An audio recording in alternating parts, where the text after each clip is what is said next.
Hey guys, how's it going? Hope you're doing well. My name is Crown, and today I'm going to read you some very interesting stories that I hope that you're gonna love. And now, without further ado, let's go!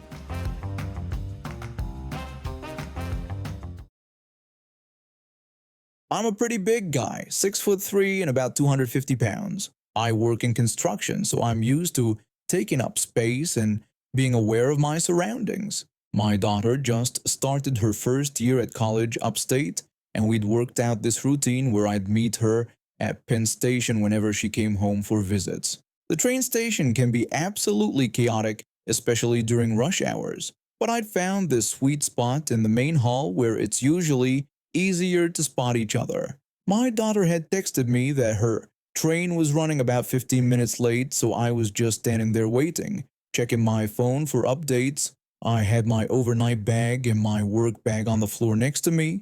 Nothing fancy, just the usual stuff. I always try to be considerate in public spaces. My mom taught me that just because you're big doesn't mean you get to be inconsiderate to others. So there I was, standing in what I thought was a pretty reasonable spot, when I noticed this woman walking toward me. She was maybe in her 30s, dressed in business attire, pulling one of those small-wheeled suitcases behind her and holding the hand of a little boy who looked like he was maybe 5 or 6 years old. At first, I didn't think much of it. Penn Station is busy, people walk in all directions. But when she got closer, I realized she was walking directly toward me. Not near me, not in my general direction, directly at me. I looked around and noticed something weird. The station was unusually empty for a Thursday afternoon. I mean, there was still foot traffic, but nothing like the usual wall-to-wall people you'd expect. The area around me was particularly wide open, probably 25 feet of completely empty space to my left and at least 40 feet of open space to my right. I kept watching her approach, thinking surely she'd veer off in one direction or another, but no, she kept coming straight at me like I was some kind of beacon. The little boy seemed to be trying to pull her in a different direction, but she kept her course. Finally, she got right up to me, and I mean right up to me, maybe 2 feet away, and stopped. She looked up at me with this annoyed expression and demanded that I move out of her way so she could pass through. I was honestly confused. I looked around again at all the empty space surrounding us. I asked her why she couldn't just walk around me when there was plenty of room on either side in the entire train hall. She didn't say anything back. She just made this disgusted snorting sound, like I had personally offended her by existing in that space. Then she took exactly half a step to my right, barely moved at all, and deliberately dragged her little wheeled suitcase directly over my foot. Now it didn't hurt. I was wearing my work boots, so her little bag wasn't going to damage anything. But here's the thing. The bag clearly hit my foot hard enough that it almost tipped over. She had to steady it when she kept walking. There was no way she didn't know exactly what she had done. The little boy looked back at me with this apologetic expression, like he was embarrassed by what his mom had just done. I felt bad for the kid more than anything else. I called out to her, asking if she was really going to act that way in front of her son. But she just kept walking like nothing had happened, pulling the boy along behind her. I stood there for a minute, honestly just stunned. I've lived in the city for 15 years, and I've seen plenty of rude behavior, but this was something else entirely. This woman had deliberately chosen the most confrontational path possible when she literally had dozens of other options that would have been easier for everyone. What really got me was the entitlement of it all. She could have walked around me in either direction without adding more than 2 seconds to her journey. Instead, she decided that I should move for her, and when I didn't immediately comply, she made sure to make physical contact just to prove some kind of point. My daughter showed up about 10 minutes later, and I told her what had happened. She just shook her head and said that some people think the world revolves around them. Smart kid. But the story doesn't end there. When we were walking toward the exit, I spotted the same woman at the information desk, clearly agitated and talking loudly to the poor employee behind the counter. She was complaining loudly that she had been waiting for 20 minutes and demanding to know where someone who could actually help her was. The employee patiently told her that the next train to her destination wouldn't leave for another 2 hours, and that there was nothing anyone could do about the schedule. The woman got even more upset and said that she didn't care about their schedule. She insisted that she needed to get there immediately and called the whole situation completely unacceptable. The little boy was sitting on her suitcase, the same one she dragged over my foot, looking tired and embarrassed while his mom continued her meltdown. That's when I realized what had probably happened. She was rushing to catch a train, saw me standing there, and decided I was somehow responsible for slowing her down. Except it turns out she was already too late anyway. My daughter and I walked past them toward our exit, and I smiled a little. So this happened a few years back when I was working part-time at the local library while finishing my degree in literature. I was quiet and preferred books to parties. My co-workers would joke that I was probably the most boring 20-something they'd ever met. And honestly, they weren't wrong about my outward appearance. I had this roommate who was the complete opposite of me. She was loud, outgoing, and absolutely obsessed with horror movies. Not just any horror movies though, she was one of those people who thought they were the ultimate authority on what made someone a real horror fan. Her boyfriend was exactly the same way, maybe even worse. They'd spend hours discussing the cinematography of obscure slasher films and debating whether certain directors were sellouts for going mainstream. The thing is, I do love horror movies, but my taste runs more toward the comedic side. I'm talking about films like Shaun of the Dead, What We Do in the Shadows, and pretty much anything that blends scares with genuine laughs. But according to my roommate, that didn't count as real horror appreciation. It all started one evening when I came home from my shift at the library. I was tired, just wanting to heat up some leftover pizza and maybe watch something mindless on Netflix. But my roommate and her boyfriend were camped out in our living room, surrounded by DVD cases and having what sounded like a very serious discussion about Rob Zombie's filmography. When my roommate saw me walk in, she asked me what my favorite scary film was. I told her it was probably something like Tucker and Dale vs. Evil, or maybe Young Frankenstein if classic monster comedies counted. Her boyfriend scoffed, like I just told him my favorite food was cardboard. He dismissed my choices completely, saying those weren't real horror movies, but just comedies that happened to have horror elements. Then he started grilling me about actual scary films, asking if I'd seen House of 1000 Corpses. When I admitted I hadn't gotten around to that one yet, they both looked at me like I was some kind of fraud. My roommate rattled off more titles: The Devil's Rejects, Halloween, specifically the director's cut of Rob Zombie's Halloween remake. I told them I'd seen the original Halloween but not the Rob Zombie version. They exchanged this look like they'd just discovered I was living some kind of lie. She demanded to know how I could call myself a horror fan without having seen any of the modern classics. She listed off Saw, Hostel, The Hills Have Eyes remake. I mentioned that I'd seen the first Saw movie and thought it was okay. Her boyfriend looked personally offended and told me that movie had revolutionized torture horror, clearly implying I didn't understand what made horror truly effective. My roommate agreed with him, saying that if I couldn't appreciate the artistry in films like House of 1000 Corpses, then I wasn't really a horror fan at all. According to her, I was just someone who watched scary movies occasionally. This interrogation went on for another 20 minutes. They kept naming increasingly obscure and grotesque films, acting shocked when I hadn't seen them, and basically treating me like I was some sort of poser. The whole time I just stood there holding my sad little container of leftover pizza, nodding politely while they explained why my taste in movies was apparently garbage. But here's the thing about quiet librarians: we tend to have hidden depths. And my particular hidden depth was an absolute obsession with one of the most disturbing, bizarre, and genuinely unsettling horror films ever made. A film that most people can't even finish watching. I suggested they come over that weekend for a movie night so I could show them one of my actual favorite horror films. My roommate seemed interested and asked what it was. I told her it was called Tusk, made by Kevin Smith in 2014 and starring Justin Long. Her boyfriend seemed confused, asking what kind of horror movie the guy who made Clerks could possibly create. I just smiled and told him he'd see. That weekend, my boyfriend at the time came over too, and the four of us settled in for what I promised would be an educational experience. I made popcorn, dimmed the lights, and queued up Tusk with the biggest smile on my face. For those who don't know, Tusk is about a podcaster who gets trapped by a serial killer obsessed with walruses. And without spoiling too much, let's just say the villain has very specific plans for transforming his victim into something different.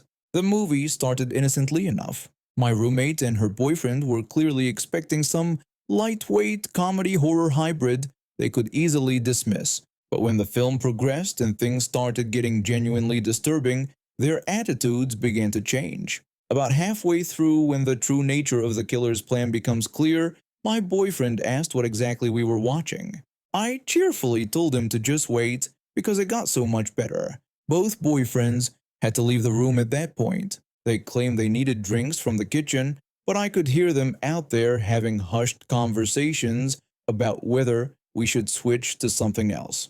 My roommate commented that this was really messed up and genuinely disturbing. I agreed enthusiastically, telling her how amazing it was and how incredible the practical effects were. She kept staring at me like she'd never seen me before. Here I was, the quiet librarian who alphabetized her books for fun, absolutely delighting in one of the most psychologically disturbing films ever made. Every time something particularly horrific happened on screen, I'd giggle and offer commentary about the filmmaking techniques or point out foreshadowing they might have missed. By the time we got to the swimming scene, which I won't describe in detail, but trust me, it's nightmare fuel. My roommate literally ran to the bathroom and threw up. I could hear her retching while I cheerfully paused the movie and refreshed everyone's drinks. When she came back, she asked how I could just sit there eating popcorn during such disturbing scenes. I told her I didn't understand her concern since this was the good part where the transformation was almost complete. Her boyfriend had gone completely pale and kept checking his phone like he was looking for an excuse to leave. He muttered that this wasn't horror, but just sick content. I responded by asking if he didn't appreciate films that pushed boundaries, since this was definitely pushing boundaries. When the movie finally ended, the room was dead silent except for the sound of my roommate still occasionally dry heaving in the bathroom. I bounced up cheerfully and ejected the DVD. I asked what they thought and if they found it pretty great. I also mentioned there was a sequel called Yoga Hosers that was more comedy focused if they wanted to cleanse their palate. Both guys immediately declined and said they needed to get going. My roommate emerged from the bathroom looking like she'd seen actual ghosts. She told me that was the most disturbing thing she'd ever watched in her life. I thanked her and said I took that as a huge compliment. She didn't speak to me for 3 days after that. When she finally did start talking to me again, she never once brought up horror movies. No more quizzing me on directors, no more lectures about what constituted real horror, no more condescending explanations about why my taste was inferior. The funny part is, my boyfriend at the time, who's now my husband, still refuses to rewatch Tusk with me. He says once was enough for several lifetimes. So, in a way, my love for that beautifully twisted film came back to bite me too. But it was totally worth it to see her face when she realized that sometimes the quietest people have the darkest sense of humor. She moved out a few months later to live with her boyfriend, and while we stayed on decent terms, she never again assumed that being soft-spoken meant I couldn't handle extreme content. And yes, I still think Tusk is hilarious. Being 6'3" and weighing about 250 pounds, I'm used to people giving me space, but I'm pretty quiet and keep to myself. I was going through a particularly busy period with 3 major projects due this week, so I've been practically living out of coffee shops with my laptop, tablet, and a bag full of design materials. Yesterday started like any other workday. I set up at my usual spot in the corner of this local cafe, spread out my stuff on the table, and got into my workflow. My laptop was open, my tablet was connected as a second screen, and I had my bag on the chair next to me with all my cables, portable hard drives, and sketch pads. I'd been there for about 3 hours when I needed to use the bathroom. I packed everything up carefully, shouldered my bag, and carried my laptop with me. Call it paranoia, but in my line of work, losing any of this equipment would be devastating. When I came back from the bathroom, there was this woman sitting at my table. She was maybe in her 40s, wearing expensive looking clothes, and had this smug expression on her face. I politely told her that was my table. She claimed she didn't think so and said she'd been sitting there for 20 minutes. I explained that I had just gone to the bathroom and pointed out that my coffee cup was still there. She looked at the half-empty coffee cup like it was offensive and dismissed it as something someone probably left from earlier. She declared that it was her table now. I wasn't in the mood to argue over a table, so I just shrugged and looked for another spot. But then she noticed my laptop bag. She told me I could leave the bag there because it was hers. I stopped dead in my tracks and asked what she had just said.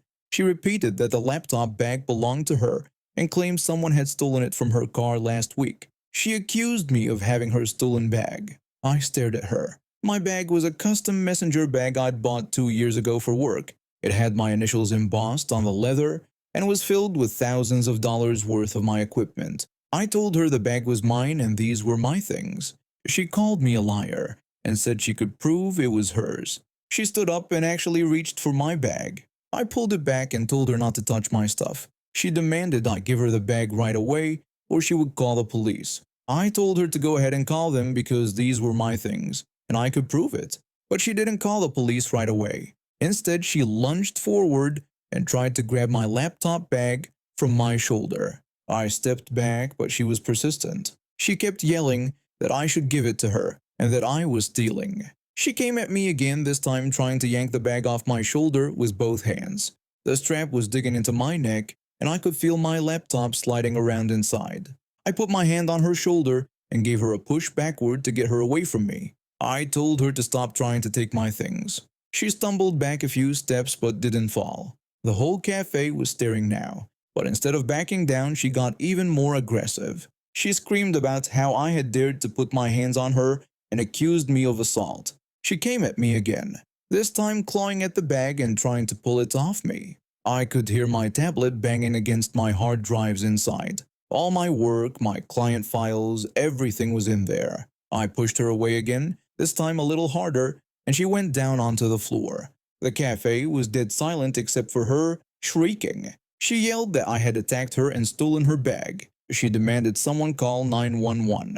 A barista was already on the phone with the police. I just stood there holding my bag, trying to process what had just happened. I told everyone I didn't steal anything and that this was my equipment. She called me a liar and said she was going to have me arrested. She got back up and tried to come at me a third time. At this point, I was getting genuinely concerned she might damage my equipment or hurt herself in the process. When she reached for my bag again, I gave her another push and down she went again. She screamed that was it and demanded I be arrested for assault and theft. The police arrived about 10 minutes later. There were 2 officers and they immediately separated us. The first officer asked what was going on. She immediately told him I had stolen her laptop bag and then attacked her when she tried to get it back. She demanded I be arrested right away. The second officer asked me if the bag was mine. I said it was and explained that she had been trying to take it from me while claiming it was hers. The first officer asked her if she could prove the bag belonged to her. She said of course she could and described it as a black leather messenger bag with a laptop in it.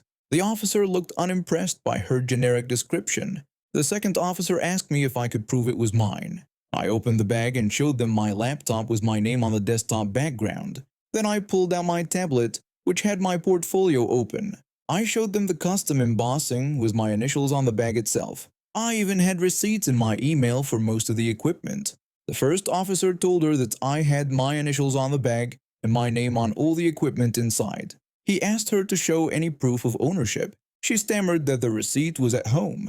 The second officer asked what the laptop password was. She couldn't answer. She couldn't describe any of the specific equipment inside. She couldn't explain why my initials would be on her bag. The first officer told her it was pretty clear this wasn't her property. She insisted that I had pushed her and assaulted her. She demanded they arrest me. The second officer asked me if I had pushed the woman. I explained that she kept trying to take my bag from me was pulling on it and could have damaged my equipment. I told them I pushed her away to protect my property. The officers talked to several witnesses, including the barista who saw the whole thing.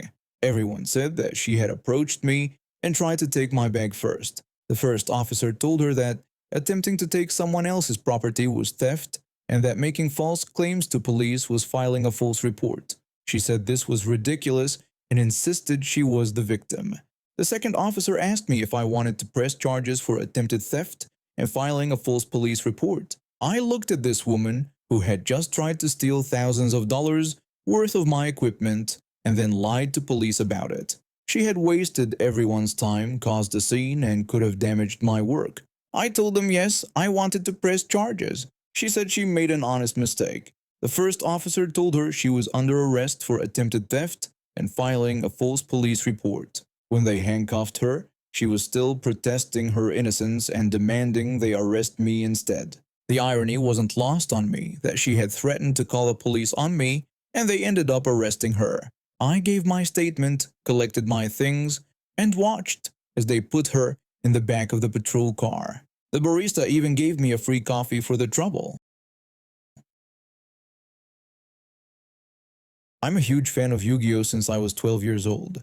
Started with the anime on Saturday mornings, then got into the card game when some friends at school showed me how to play. Now at 28, I still collect cards and keep up with new releases. My friends think I'm a bit childish for it, but I don't care. The show and game mean a lot to me. When I heard about the Hello Kitty and Yu-Gi-Oh crossover toys coming to McDonald's in the UK last year, I was genuinely excited. It was the first time since I was a kid that I actually wanted to get a Happy Meal toy. The idea of Hello Kitty characters dressed as iconic Yu-Gi-Oh monsters was brilliant to me, especially since both franchises are Japanese.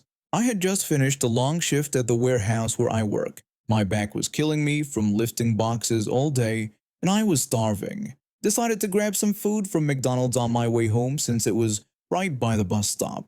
After ordering my usual Big Mac meal, I remembered the toys and asked the cashier about them. The teenager behind the counter told me that I could actually buy the toys separately without getting a Happy Meal. Perfect! I asked to see what they had available, and she showed me a small display case with different Hello Kitty characters dressed as Yu-Gi-Oh monsters. There was one dressed as Blue Eyes White Dragon, another as Red Eyes Black Dragon, and then I saw it. Hello Kitty dressed as Dark Magician Girl. Dark Magician Girl has always been one of my favorite cards from the series. The design is iconic, and she's been part of the game since I started playing. Seeing Hello Kitty in that outfit was adorable and nostalgic at the same time. I bought it without hesitation for £3 and carefully tucked it into my rucksack before heading to the bus stop. I was standing there checking my phone for the bus times when this woman came storming up to me. She looked to be in her 30s, blonde hair tied back in a messy bun, wearing a tracksuit that had seen better days. Her face was red and she was breathing heavily, like she'd been running. She immediately accused me of buying the last toy, sounding angry about it. I apologized and told her I had no idea it was the last one. I genuinely felt bad. I hadn't realized it was the last one. If she'd been nice about it and explained that her daughter was upset, I probably would have given it to her right there. £3 wasn't worth making a kid cry. But then she got worse. She told me that because of me, her daughter didn't have a toy with her Happy Meal and demanded that I give it to her. The way she said it caught me off guard. Not asked, demanded, like I owed her something. I was confused and asked her to repeat what she'd said. She just kept demanding that I give her the toy. I told her no and reminded her that I had paid for it. That's when her whole demeanor shifted. She got this look on her face like I'd personally insulted her family. She started ranting about how I shouldn't have a toy like that anyway because it was made for little girls, and I was a grown man buying a girl's toy. I could feel other people at the bus stop starting to stare.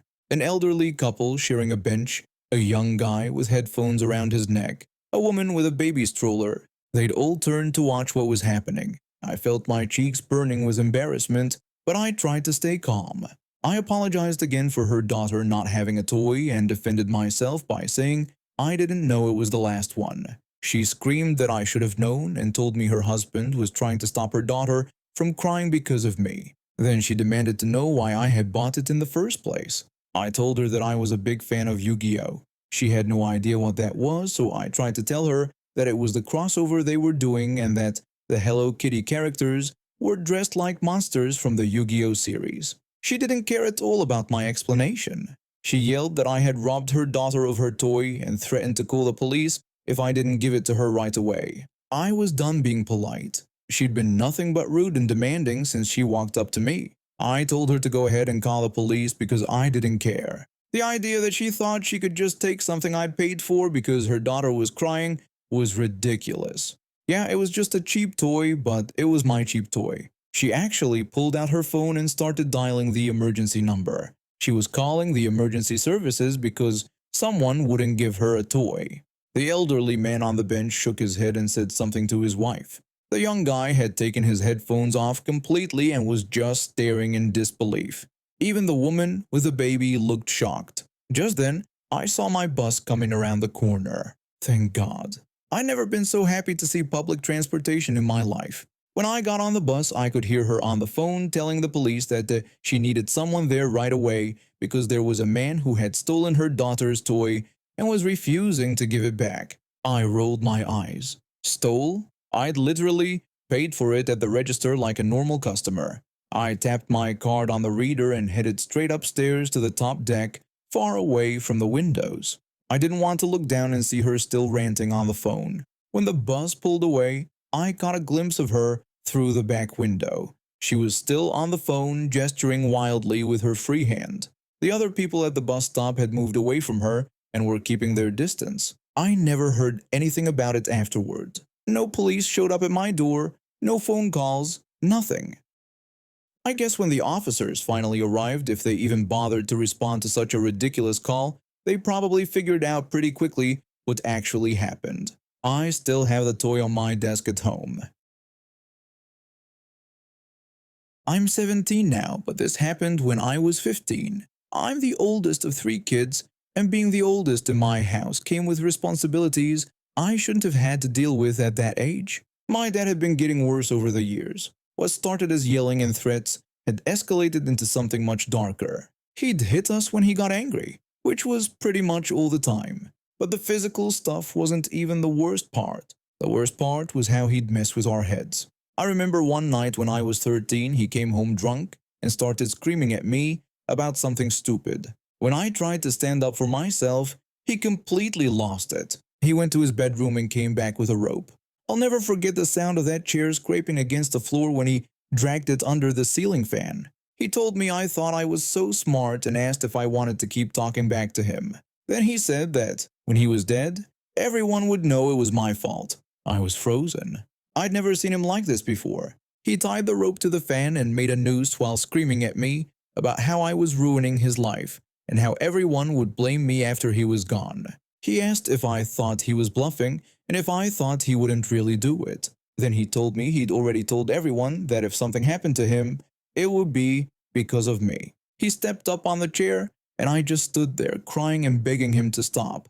The whole thing probably lasted 10 minutes, but it felt like hours. Eventually, he got down and walked off to his room, but the damage was done. I couldn't sleep for weeks after that. Every time I closed my eyes, I saw that rope hanging there. That wasn't the only incident. He threatened to hurt us, hurt our mom, or hurt himself whenever he wanted us to do something. He was cheating on my mom with some woman from work. It would take money from our mom's account to spend on his girlfriend. When my mom confronted him about it, he'd just threaten her until she backed down. I tried calling the police once after he hit my younger brother so hard that he had bruises on his back. But when they showed up, they just gave him a warning and told us they needed more evidence. That made everything worse because then he knew I'd called them. He asked me if I thought I was clever for calling the cops on him. Then he told me I had no idea what he was capable of.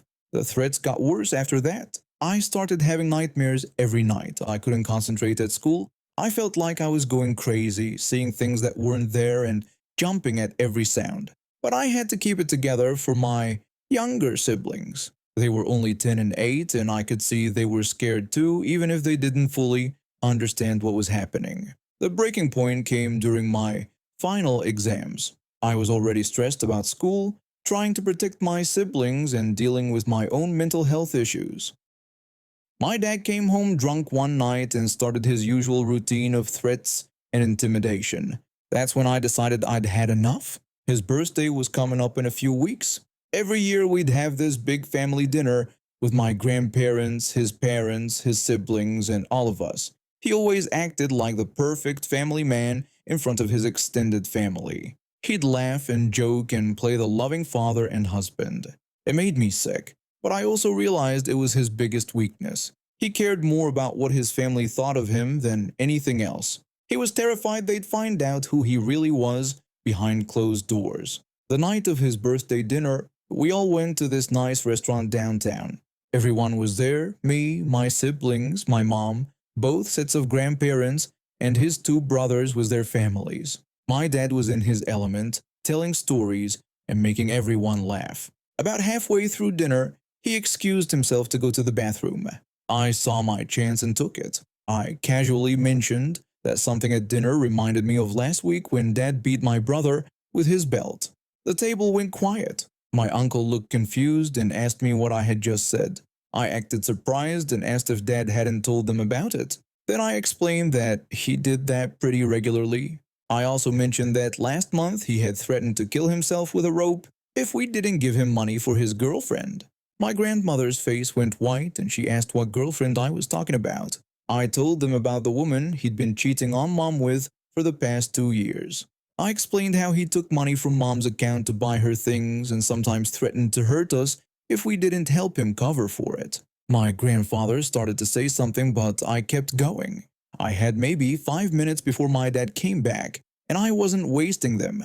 I told them about the time he said that if he ever killed himself, he'd make sure everyone blamed me for it. I described how he had even practiced with a noose in front of me when I was 13 and claimed he'd already told people it would be my fault. The whole table was staring at me now. My dad's mom had tears running down her face. His brothers looked like they wanted to throw up. My other uncle asked if I was being serious. I told him I was completely serious and suggested they ask Mom if they didn't believe me. I told them to ask her about the bruises on my brother's back from last week and about the time Dad threatened to kill her if she left him.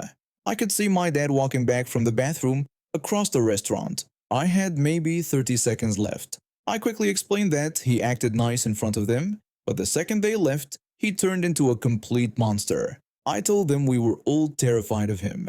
My dad sat down just when I finished talking. The silence at the table was deafening. Everyone was staring at their plates or their drinks. Nobody knew what to say. He asked what was wrong and if someone had died while he was gone. Nobody answered. My grandmother was still crying quietly. My grandfather wouldn't even look at him. The rest of dinner was the most uncomfortable hour of my life, but it was worth it. My dad kept trying to make jokes and start conversations, but everyone just gave him short answers or ignored him completely. He knew something was wrong, but he couldn't figure out what. When we finally left the restaurant, my grandparents didn't even say goodbye to him. His brothers shook hands with him, but you could tell they didn't want to. We rode home in separate cars, and the tension was thick enough to cut with a knife. The second we got home, my dad cornered me. He demanded to know what I had said to them and what I had told his family. I told him I had told them the truth and explained exactly who he was. He raised his hand like he was going to hit me, but then he stopped. I think he realized that if he hurt me now, it would just prove everything I'd said. He told me I had no idea what I'd done and that I had just ruined everything. I told him that was good and maybe now he'd know how it felt. The next few days were rough. He barely spoke to any of us, which was actually a relief. But then his mom called. I could hear him on the phone trying to explain himself, making excuses, saying I was lying. But I could tell from his voice that it wasn't working. A week later, his brother showed up at our house unannounced. He sat my dad down and had a long conversation with him. I don't know exactly what was said, but my dad was different after that. Not good different, he was angrier and more resentful than ever. But he was also more careful. He knew his family was watching him now. His parents started calling more often and showing up without warning. His brothers would drop by randomly. My dad hated it, but he couldn't say anything because That would just make him look more suspicious. Watching him try to rebuild his reputation with his family was satisfying. He'd be extra nice to us whenever they were around, but you could see the anger in his eyes. He knew I'd outsmarted him, and there was nothing he could do about it. 3 years later, he still has to deal with the fallout from that dinner. His family never looked at him the same way again. Every family gathering is awkward. Every phone call is tense. He lost the respect of the people who mattered most to him, and it was all because he couldn't control his temper long enough to keep his mask on. And now we have reached the end of today's stories. Thank you for watching, and see you next time.